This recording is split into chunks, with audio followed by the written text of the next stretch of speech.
वहीं समाज में आजकल बुजुर्गों की उपेक्षाएं हो रही हैं। समाज में किस तरह बुजुर्गों की उपेक्षा हो रही हैं, देखिए अमर पाटन से हमारी एक खास रिपोर्ट। बुढ़ापे के सहारे के लिए जिन बच्चों को एक माँ ने खून पसीना बहाकर पाला पोसा, वही आज उसे आंसू बहाने पर मजबूर कर रहे हैं। अमर पाटन के बर्रेहे बड़ा गांव की बिटनिया साकेत के 3 बेटे हैं, लेकिन तीनों ने बुजुर्ग माँ को बेसहारा छोड़ दिया है। बड़े बेटे ने कुछ दिनों तक आसरा दिया, लेकिन एक दिन बहू ने धक्के देकर बुजुर्ग माँ को घर से निकाल दिया। भला हो केंद्र सरकार का जो शौचालय बना दिया, बिटनिया ने अब शौचालय को बुढ़ापे का आशियाना बना लिया है।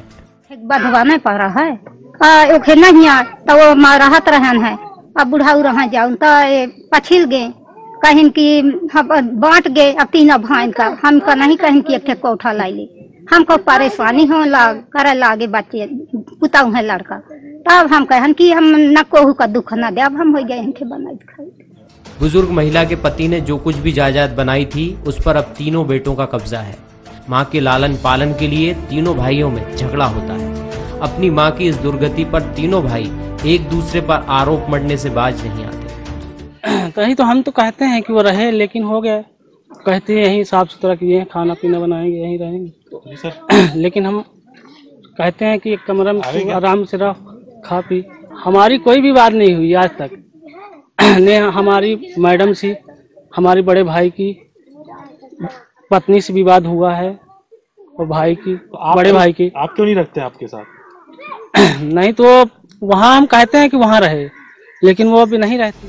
वृद्ध महिला की दर्द भरी कहानी 2 बातों को लेकर इंसानियत को झकझोरती है। पहला, बुजुर्गों के प्रति समाज में लगातार बढ़ रहा उपेक्षा का भाव।